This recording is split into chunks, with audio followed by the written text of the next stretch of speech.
지친 사역자를 위하여. 불의 선지 엘리야의 이야기입니다. 엘리야 선지자는 정말 잘하시는 분이지요. 성령 충만하여서 모두가 이 엘리야의 영성을 받기를 원합니다. 이 엘리야가 간절히 기도하는 그런 모습이 나오는 또한 본문이기도 하고, 또한 실망하고 좌절하는 그런 모습도 나오게 되지요. 이 장면이 나오기 이전에 무엇이 있었는가? 3년 6개월 동안 하늘문이 닫히고 극심한 가뭄으로 인하여서 나라가 망하기 직전입니다. 이제는 더 이상 방법이 없고 죽을 지경이죠. 그래서 엘리야를 다시 불렀고, 엘리야는 바알 선지자들과 대결을 하게 됩니다. 불을 내리는 신이 참 하나님이다. 그래서 불을 내리신 우리 하나님 승리하셨습니다. 그 수많은 바알 선지자들에게 당당하게 승리하신 하나님, 역사하신 하나님 위대하죠. 불을 내리는 것 중요합니다. 놀랍지요. 그러나 놀라움보다 더 필요한 것은, 당장 필요한 것은 그 나라에 비가 내리는 것입니다. 국민들에게 필요한 것은 비가 내리는 것이죠. 불로서는 승리했으나 이제는 비가 내려야 혜택이 있고 도움이 있는 것 아니겠습니까? 그래서 비를 간절히 바라면서 기도하고 있습니다. 어떤 모양으로 기도하는가? 무릎에 머리를 파묻고 간절히 부르짖어 기도하는 모습이 나오게 됩니다. 그의 시종에게 보냅니다. 저 끝에 가서 바다 쪽을 바라보라. 구름이 떠오르면 연락을 해라. 이야기를 하죠. 간절히 기도하고 보냅니다. 시종이 돌아오지요. 무엇이 있더냐? 구름 한 조각도 없습니다. 그래도 포기하지 아니하지요. 이게 믿음의 사람입니다. 한 번 하고 두 번 하고 포기하는 것, 그거는 믿음의 사람이라고 볼 수가 없을 것입니다. 왜냐하면 정말 믿음은 끈기고 믿음은 인내지요. 인내를 동반하는 것이 믿음이라 볼 수 있을 것입니다. 그래서 또 보냅니다. 또 간절히 기도하지요. 2번, 3번, 4번, 5번, 6번 아무런 변화가 없습니다. 이것은 보나마나 실패한 작전이지요. 하나님은 응답하지 아니하죠. 불로서는 응답하지만 불의 하나님이지만 물의 하나님은 아니구나. 그렇게 실망할 수가 있을 것입니다. 그러나 엘리야는 거기도 포기하지 아니하고 또 한 번 간절히 기도하면서 보내게 됩니다. 마지막 7번째 갔을 때 시종이 돌아옵니다. 무엇이 있더냐? 손바닥만한 작은 구름이 떠올랐습니다. 한번 생각해 보세요. 그 큰 하늘에 손바닥만한 구름, 아무것도 아니죠. 있는 것이 아닙니다. 그것은 그렇지 않겠습니까? 그러나 그 손바닥만한 구름 이야기를 들었을 때 엘리야는 하하, 하나님께서 응답하셨구나. 이게 영적인 감각이지요. 믿음의 사람들은 이런 영적인 감각이 필요합니다. 간절함도 인내도 필요하나 영적인 감각, 타이밍을 잡는 것이 중요하지요. 바로 이 타이밍이었습니다. 바로 이것을 보고 이야기를 합니다. 이제 큰 비가 내린다. 아니 손바닥만한 구름에서 무슨 비가 내리겠습니까? 한 방울 두 방울 내리도 다행이지요. 그러나 큰 비가 내리니 준비하라 라고 이야기했는데 그 보니까 지나니까 큰 비가 쏟아지는 거죠. 어마어마한 비가 내립니다. 이걸 보고 다 기뻐하고 놀랐습니다. 하나님이 우리의 하나님이고 하나님은 살아계신다. 엘리야의 하나님이 우리의 하나님이고 하나님은 살아서 지금도 역사하신다. 이 감동의 현장에 가장 놀란 사람이 누구겠습니까?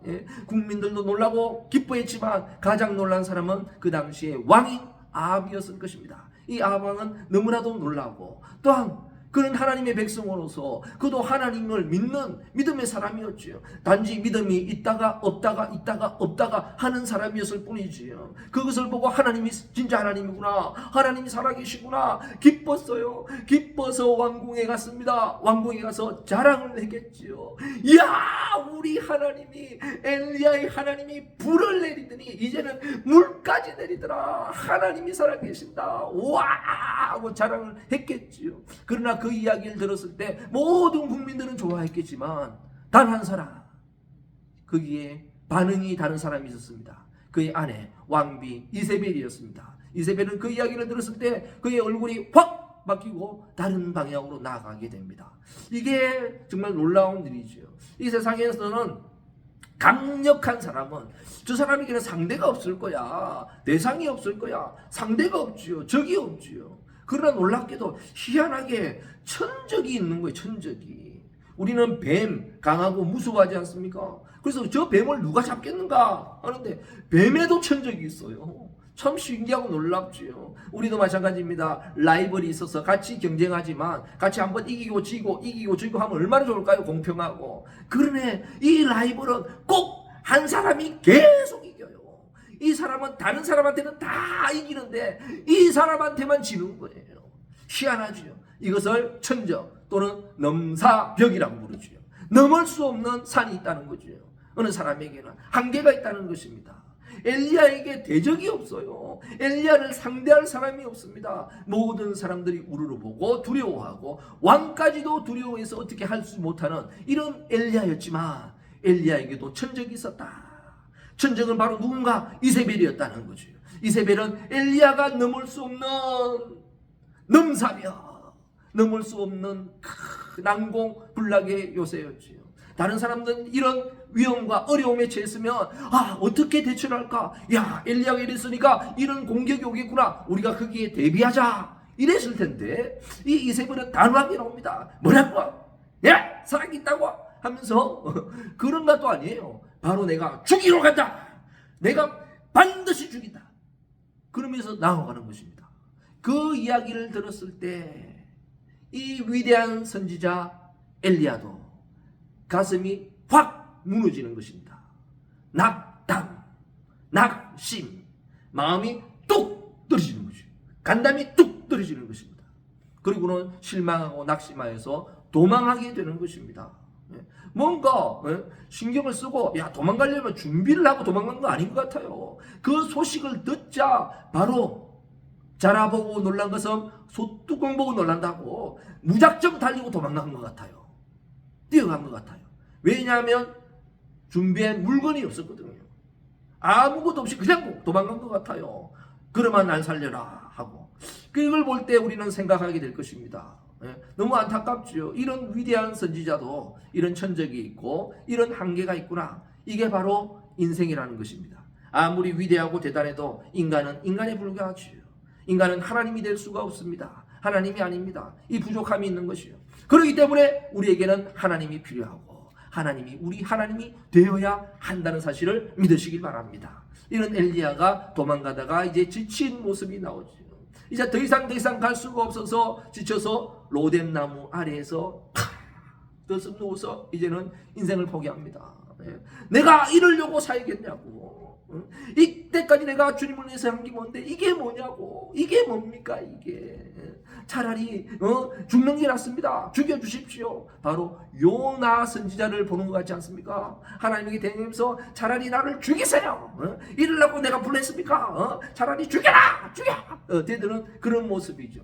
철 없는 아이들이 부모에게 대들듯이 대들은 이런 모습을 보게 됩니다. 한번 생각해 보세요. 이해는 가지요. 지금까지 수고와 헌신, 그의 눈물, 그의 간절함. 그렇다면 이해가 가지요. 그럼에도 불구하고 이런 어려움이 생겼다면 이해가 갑니다. 그러나 또 한편으로 생각해 보세요. 또 한편으로 생각해 봅시다. 생각해 보면 뭐겠습니까? 이왕에 죽을 것 같으면 차라리 죽여라. 내가 이겨서 죽겠습니다. 이제는 도저히 못합니다. 이제 죽여라 할 것 같으면, 이왕에 죽을 것 같으면 이세벨과 싸우다 죽어야지. 그게 하나님의 사람 아니겠어요? 대적과 싸우다가 죽었으면 당연히 승리했을 것입니다. 하나님께서 영광 받으셨겠지요. 이세벨과 승리했으면 온 나라가 편안해졌겠지요. 단번에 되어졌겠지요. 그러나 도망감으로 인해서 죽어도 개죽음이요 비참한 죽음이 되는 것입니다. 우리 인생에도, 우리 신앙에도 마찬가지죠. 이왕에 헌신하기로 했습니다. 이왕에 믿음의 사람으로 살아가기로 작정했습니다. 어려운 위기가 닥치고 고비가 닥치고 도저히 방법이 없습니다. 차라리 죽여라 하는 이런 상황이 될 수 있습니다. 그렇다면 차라리 그 대적과 싸우면 명분이라도 있을 것 아닙니까? 믿음으로 싸우다가 죽으면 그건 순교 아니겠어요? 그러나 대부분의 사람들은 어찌합니까? 싸우기보다도 포기하고 낙담하고 쓰러지고 좌절해서 결국 스스로 무너지는 것입니다. 우리의 신앙은 스스로 무너지는 게 가장 큰 적이죠. 그래서 악한 마귀는 무엇을, 우리에게 왜 이런 어려움과 위기를 주는가? 스스로 무너지게 만들고 포기하게 만들고 낙담하게 만들고 낙심하게 만드는 것이 그들의 작전인 것입니다. 여기에 결국 엘리야도 무릎을 꿇고 쓰러지고 말았다는 거죠. 그래서 지쳐서 잠이 들고 맙니다. 이제는 방법이 없어요. 잠은 우리에게 회복을 주는 가장 좋은 영양제지요. 그래서 하나님께서는 사랑하는 자에게 단잠을 주신다고 이야기했습니다. 그러나 여기서 하는 단잠은 단잠이 아니라 지쳐서 쓰러져서 고통 가운데 가는 잠이었고 죽음으로 인도하는 죽음의 잠이었지요. 아주 추운 곳에 혹독한 추위에 있을 때 마지막 얼어 죽기 전에 바로 얼어 죽는 것이 아니라 잠이 오는 것입니다. 그래서 그 음동설 안에 자꾸 깨우죠. 왜? 동사하니까, 죽으니까 깨웁니다. 그 이유는 죽으면, 잠들면 죽는 것입니다. 죽음의 잠이죠. 그리고 기야, 배가 너무 고플 때도 처음엔 배가 고파서 잠이 안 와요. 근데 너무 고프고 죽기 직전에는 잠이 먼저 오는 거죠. 잠이 싹 들면 먹지도 못하고 그냥 죽는 것입니다. 바로 엘리야도 이번에 잠들면 못 깨면 그냥 죽는 것입니다. 하나님께서는 그걸 하시고 일으켜 세우지요. 엘리야라 깨웁니다. 그러면서 어떻게 합니까? 준비한 떡과 물을 주셨어요. 너무 감사하죠. 떡과 물을 어디서 준비했을까요? 정말 놀랍죠. 우리 하나님 아버지는 엄격하고 무서운 하나님이라고 생각하는데 제자들의 지치고 돌아선 제자들에게 다시 찾아오셔서 그들에게 구운 생선을 준비하신 예수님. 야, 예수님의 이 배려와 마음이 어디에서 나왔을까요? 하나님 아버지의 이 사랑에서 나왔다 하는 것을 볼 수가 있겠죠. 그 아버지의 그 아들인 것입니다. 바로 이것을 보고 하나님의 은혜를 알 수가 있지요. 이 떡과 물을 얻고 힘을 얻었어요. 왜? 힘을 얻었습니다. 그런데 이제 먹으니까 어떻습니까? 우리는 등 따시고 배부르면 또 잠이 오는 것이 우리 인간이지요. 또 잠이 돌립니다. 잠들면 끝나는 거지요. 이제는 사역을 못하는 거죠. 목숨은 건졌지만 사역은 더 이상 이어갈 수 없는 것인데 하나님은 다시금 깨워서 일으켜서 다시 물과 떡을 줍니다. 이것을 먹고 힘을 얻습니다. 우리는 한 번 은혜 받으면 되죠. 결단 나죠. 그러나 더 중요한 것은 한 번이 아니라 또 두 번, 세 번, 네 번 반복하는 것은 나쁜 것이 아닙니다. 왜 했던 걸 또 하느냐? 뭐 또 먹었던 걸 또 먹으라고 그러냐? 왜 그러겠습니까? 우리에게 힘을 주기 위해서, 사역을 감당하기 위해서, 능력을 주시기 위해서 반복하고 또 주시고 또 주시는데 줄 때마다 아멘으로 받는 여러분 되시기 바랍니다. 아까 받았는데 난 안 받아도 돼요. 하나님의 은혜는 그렇지 아니하다는 거지요. 지난주 받았던 은혜 오늘 또 받으면 되고 더 받아서 더 풍성한 은혜로 승리하시기 바랍니다. 이 힘을 받아가지고 40주야를 달려서 어디에 도착합니까? 하나님의 산, 모세가 하나님을 만났던 그 하나님의 산인 호렙산에서 하나님을 만나게 되는 것입니다. 오늘도 지친 사역자들이요, 오늘도 지친 성도들이요, 하나님께서는 잠자고 있고 이제 우리가 잠들면, 이번에 포기하면 이제는 죽습니다. 바로 이것은 죽음의 잠이고 죽음의 포기인 바로 그런 환경이죠. 이런 환경에 하나님이 먼저 찾아오셔서 우리를 부르고 깨웁니다. 거기에는 떡과 물이 있는 줄 믿으시기 바랍니다. 이 하나님의 은혜의 떡과 물을 마시고 힘을 얻어서 일어나시길 바랍니다. 40주야를 달려가시길 바랍니다. 하나님의 산 호렙산에 도착하는 그날까지, 하나님을 만나는 그날까지 오늘도 포기하지 아니하고 일어나고 달려가는 저와 여러분이 되시기를 예수님의 이름으로 축원합니다.